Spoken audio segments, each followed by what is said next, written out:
Halo, selamat datang kembali. Hari ini kita mau gali lebih dalam nih sebuah sumber menarik buat Anda. Ini kutipan dari Secrets of Power Negotiation. Fokusnya di bagian menyelesaikan masalah negosiasi yang sulit. Dan secara spesifik kita lihat satu bab kunci, seni mediasi. Sumber ini bilang ini sebuah seni loh. Jadi misi kita hari ini ya, memahami kenapa sih mediasi ini penting banget, apalagi kalau negosiasinya alot, dan gimana prosesnya jalan menurut bab 34 ini. Yuk kita bedah bareng. Apa sih inti mediasi yang dijelasin di sini? Oke, jadi teks ini memposisikan mediasi itu sebagai solusi krusial ya, saat negosiasi udah buntu total, atau ya hadapin isu yang pelik banget gitu. Yang digarisbawahi tebel di sini itu persepsi mutlak bahwa mediator itu netral, pihak netral. Ini fundamental banget. Sumbernya bilang, berhasil nggaknya mediasi itu bergantung penuh sama kemampuan mediator untuk dilihat nggak mihak oleh kedua belah pihak. Tanpa persepsi ini, ya fondasinya goyah gitu. Menarik. Jadi bukan cuma soal netral secara fakta, tapi harus dipersepsikan netral ya. Kenapa sih penekanan di persepsi ini vital banget? Ada hubungannya nggak sama judul bukunya Power Negotiating? Tepat sekali. Ini krusial. Karena persepsi netralitas itulah yang bangun, kepercayaan.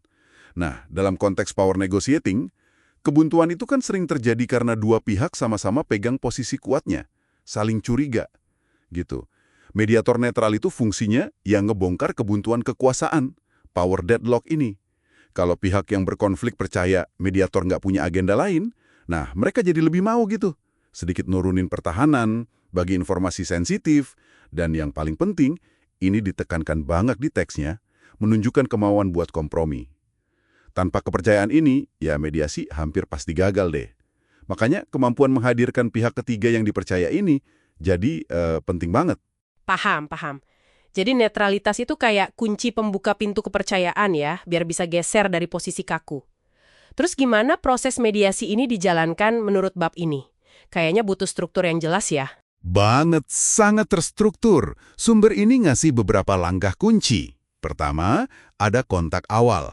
Biasanya sih lewat telepon konferensi gitu. Mediator hubungin kedua pihak. Di sini dia jelasin peran mediasi, prosesnya gimana, dan langsung negasin nih kalau mediasi itu butuh fleksibilitas dan kemauan kompromi dari kedua belah pihak. Ini penting buat ngelola ekspektasi di awal biar nggak kecewa atau nuduh bias nanti. Oke, jadi nentuin aturan main dan ekspektasi kompromi dari awal itu krusial ya. Nah, setelah fondasi ini diletakkan, gimana mediator mulai masuk ke inti masalahnya? Langkah berikutnya itu pertemuan pribadi pertama. Mediator ketemu terpisah sama masing-masing pihak. Sumber ini liatnya, ini kesempatan vital buat mereka curhat, ngeluarin unek-unek gitu. Jelasin posisi mereka dari sudut pandang pribadi, dan juga ya ngelepasin frustrasi atau emosi negatif lain tanpa harus langsung hadap-hadapan sama lawan. Ini kayak semacam katarsis pengendali gitu, misahin emosi personal dari isu substansialnya dulu. Oh, dikasih ruang aman dulu ya buat ngeluapin emosi. Cukup strategis sih. Nah, setelah sesi curhat terpisah ini, gimana mediator ngarahin fokusnya ke solusi? Disinilah pertemuan pribadi kedua perannya. Mediator ketemu lagi, terpisah lagi, tapi fokusnya udah geser.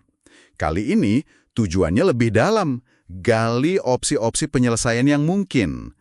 Terus melakukan reality testing, maksudnya nguji seberapa realistis sih posisi dan tuntutan mereka itu, sambil secara aktif mulai nyari potensi titik temu atau area kesepakatan sekecil apapun itu. Mediator di sini kayak detektif kepentingan tersembunyi gitu deh. Baik-baik. Dari katarsis terus ke eksplorasi solusi. Kedengarannya proses ini benar-benar ngandelin skill mediatornya ya. Gimana tahap akhirnya menurut teks ini? Apa para pihak akhirnya ketemu bareng? Betul, tahap akhir itu tahap resolusi. Kalau mediator lihat ada kemajuan signifikan nih, dan ada potensi sepakat dari pertemuan-pertemuan pribadi tadi, dia bisa mutusin buat mempertemukan kedua pihak. Tujuannya ya memfasilitasi mereka biar capai kesepakatan final bareng-bareng. Tapi ada catatan penting di sini. Teks ini spesifik banget bilang kalau mediator itu nggak bertugas nyiapin draft perjanjian akhir yang legal. Tugas bikin draft legalnya itu diserahin ke pengacara masing-masing pihak. Wah, itu poin penting banget.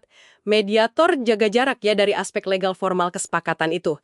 Kenapa menurut sumber ini mediator harus stop difasilitasi aja, nggak masuk ke ranah legal drafting?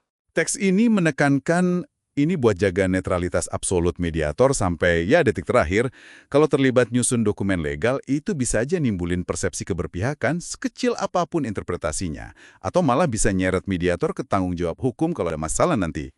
Perannya murni fasilitator netral, bukan penasihat hukum, bukan hakim.